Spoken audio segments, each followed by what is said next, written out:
Welcome to my YouTube channel my life my way. आज मैं आपके लिए पेपर 2 के भाषा 1 के हिंदी के 30 प्रश्नों को सॉल्व करने के लिए आई हूँ। तो आइए मेरे साथ आप सॉल्व करें इन प्रश्नों के उत्तर। सबसे पहले यह गद्यांश दिया हुआ है। इस गद्यांश को पढ़कर और इस आधार पर कुछ प्रश्नों के उत्तर देने होते हैं। तो हम पहले गद्यांश को पढ़ लेते हैं। गद्यांश है, हम श्वास द्वारा ऑक्सीजन ग्रहण करते और कार्बन डाइऑक्साइड छोड़ते हैं। ऐसा ही अधिकतर जानवरों, चिड़ियों, रेंगने वाले जंतुओं, कीड़े मकोड़ों के द्वारा भी किया जाता है। दूसरी ओर सभी प्रकार के वनस्पतियां कार्बन डाइऑक्साइड ग्रहण करती और ऑक्सीजन छोड़ती हैं। यदि हवा में लंबे समय तक ऑक्सीजन और कार्बन डाइऑक्साइड का अनुपात एक जैसा रहे, तब उसका अर्थ होगा कि पौधों और प्राणियों का जीवन एक दूसरे के अस्तित्व के मामले में समान स्तर पर आ जाएगा। लेकिन यदि हम कार्बन डाइऑक्साइड का अनुपात वातावरण में बढ़ा दें, तब प्रकृति के द्वारा लाखों सालों से बनाकर रखा गया संतुलन बदल जाएगा। वातावरण और वनस्पतियां कार्बन डाइऑक्साइड का लगातार विनिमय करती रहती हैं। वातावरण से वह वनस्पतियों में जाती हैं। जब वनस्पतियां सड़ने लगती हैं, तब उनमें से कार्बन डाइऑक्साइड निकलकर पुनः वातावरण में समा जाती है।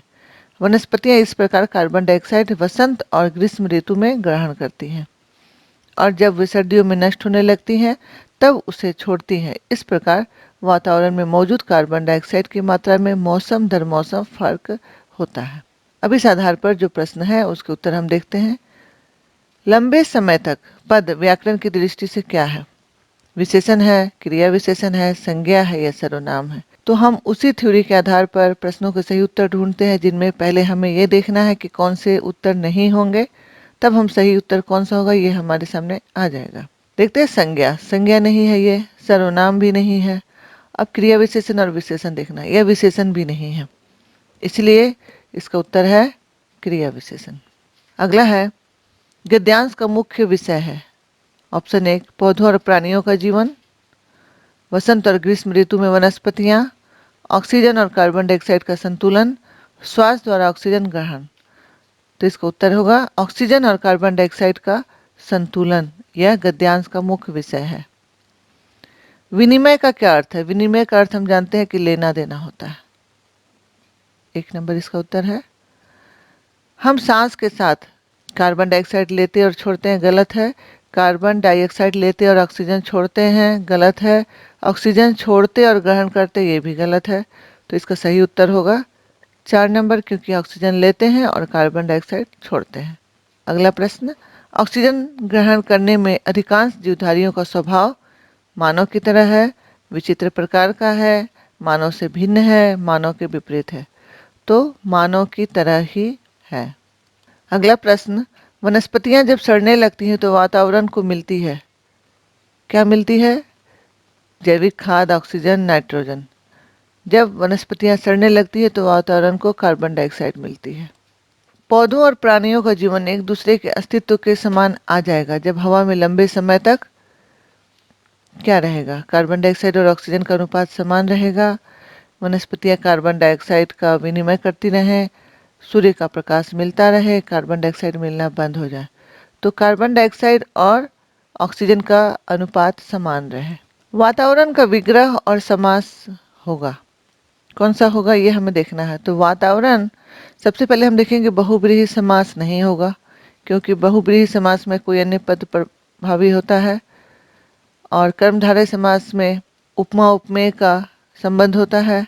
द्वंद्व समास में दोनों शब्द प्रधान होते हैं, इसलिए ये भी नहीं होगा। तो तत्पुरुष समास में, और इसका विग्रह है वात का आवरण, यानी तत्पुरुष समास। श्वास और ऑक्सीजन शब्द हैं देशज, आगत, तत्सम आगत, तत्सम तद्भव, तद्भव देशज। तो सबसे पहले हमें देखना है कि श्वास क्या है। इसका तद्भव रूप है सांस, और ये है तत्सम। और ऑक्सीजन देखना है क्या है। ऑक्सीजन इंग्लिश शब्द है, इसलिए यह दूसरे भाषा से आया हुआ शब्द है, इसलिए यह आगत होगा, यानी तत्सम और आगत। यहाँ पर काव्य का अंश है, इस आधार पर कुछ प्रश्नों को उत्तर देने होंगे। इसे हम पढ़ लेते हैं पहले। वह आता, 2 टूक कलेजे के करता पछताता पथ पर आता, पेट पीठ दोनों मिलकर हैं एक, चल रहा लकुटिया टेक, मुट्ठी भर दाने को भूख मिटाने को, मुंह फटी पुरानी झोली को फैलाता, दो टूक कलेजे के करता पछताता पथ पर आता। यह भिक्षुक कविता का अंश है जिसके रचयिता निराला है। अब इस आधार पर जो प्रश्न किए गए हम देखते हैं। मुंह शब्द में प्रयुक्त चंद्र बिंदु है, तो मुंह शब्द में जो प्रयुक्त चंद्र बिंदु है वह है अनुनासिक। काव्यांश से हमारे मन में उठने वाला मुख्य भाव क्या है? करुणा, वीरता, श्रृंगार, हास्य। यह कविता पढ़कर हमें हास्य नहीं का भाव नहीं आता है, श्रृंगार यानी प्रेम का भाव नहीं आता है, वीरता का भी भाव नहीं आता है, इसलिए यह करुणा यहाँ पर उत्पन्न होती है। वह आता में वह सर्वनाम किसका द्योतक हो सकता है, यानी किसके बदले वह का प्रयोग किया गया? भिक्षुक, विकलांग, गांधी जी, अतिथि। सही उत्तर है भिक्षुक। पेट पीठ दोनों मिलकर हैं एक, इसका कारण क्या हो सकता है? कुछ भी भोजन न करना, भीख मांगने का नाटक करना, सिर कुड़कर बैठना, झुककर चलना। तो कुछ भी भोजन नहीं करने के कारण पीठ और पेट मिलकर एक हो गए हैं। कलेजे के दो टुक करने का आशय क्या है?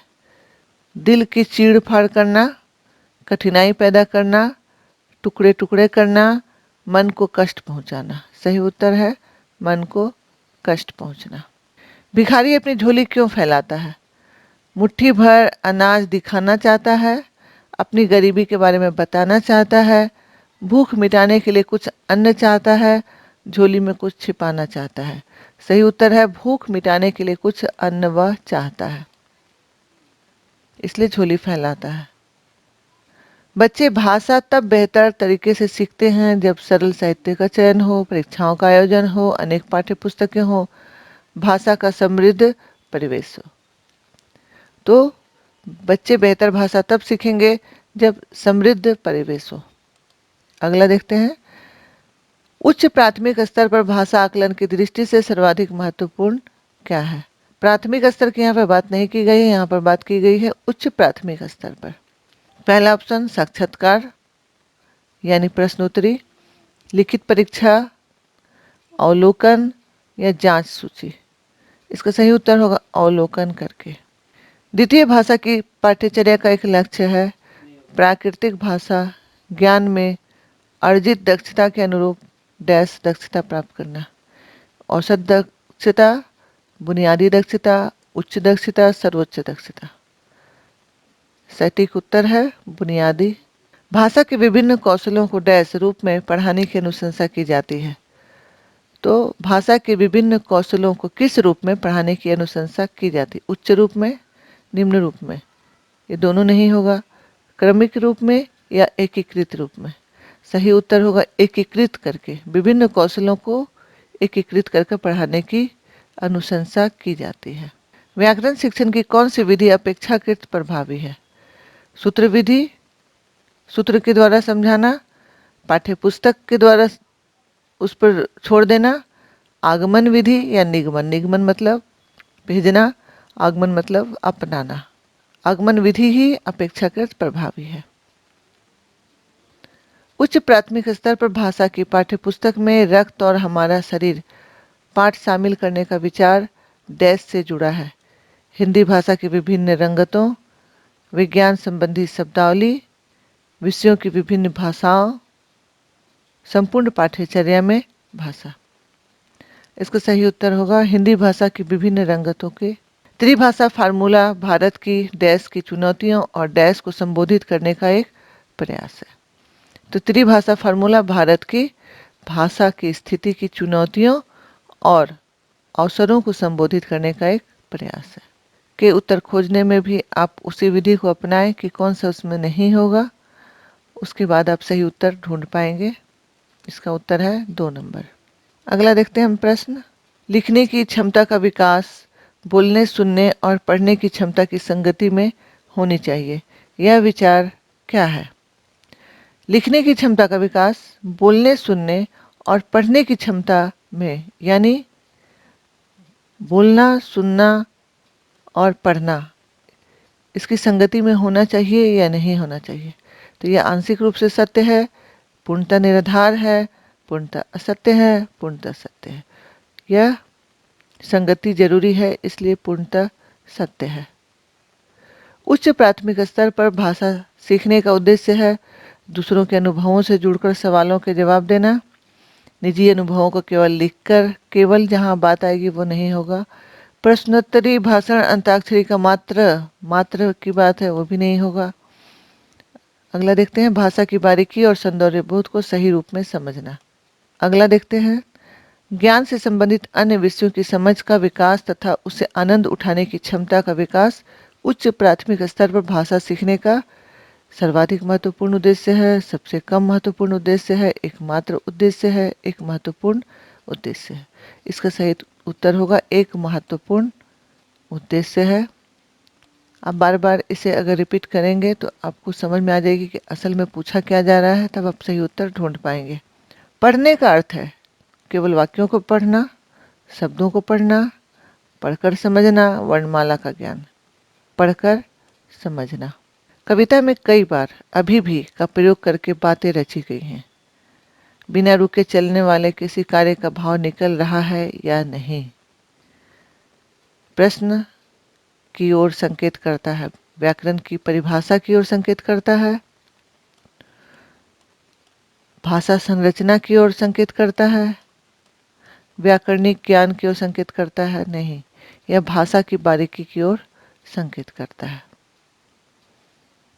उच्च प्राथमिक स्तर पर भाषा सीखने में पाठ्य पुस्तक के अतिरिक्त कौन सी संसाधन सामग्री सबसे ज्यादा महत्वपूर्ण होती है?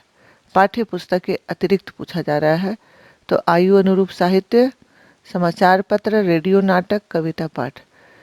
उच्च प्राथमिक स्तर पर ये चीजें महत्वपूर्ण नहीं होती हैं। इस समय बच्चे ज्यादा रुचि दिखाते हैं आयु अनुरूप साहित्य पढ़ने में और यह सहयोग करती है। गणित, विज्ञान आदि विषयों की कक्षाओं में भी बच्चे भाषा सीखते हैं। यह विचार क्या है? आंशिक रूप से सत्य है, निराधार है, पूर्णतः सत्य है, पूर्णतः असत्य है या पूर्णतः सत्य है। उच्च प्राथमिक स्तर पर पाठ्य पुस्तकों में हिंदीतर भाषा को ही जगह मिलनी चाहिए ताकि बच्चे सामाजिक संस्कृति से परिचित हो सकें, भाषा की विभिन्न रंगतों से परिचित हो सकें, हिंदीतर भाषी साहित्यकारों से परिचित हो सके या उच्च प्राथमिक स्तर पर पाठ्य पुस्तकों में हिंदीतर भाषा को जगह मिलनी चाहिए और ये जरूरी है। इन सभी चीज़ों के लिए इसका उत्तर होगा ये सभी। ये थे 30 प्रश्न उत्तर जो हमने 2019 में होने वाली पेपर 2 की परीक्षा का यह भाग 1 का प्रश्न सॉल्व किया। मेरे और वीडियो देखने के लिए मेरे चैनल को ज़रूर सब्सक्राइब कर लें ताकि आपको और भी वीडियो मिल सके। मैं आपसे मिलती हूँ फिर अगले वीडियो में इसी तरह के कुछ जानकारी पूर्वक प्रश्न उत्तरों के साथ। तब तक के लिए वीडियो देखने के लिए आपका धन्यवाद।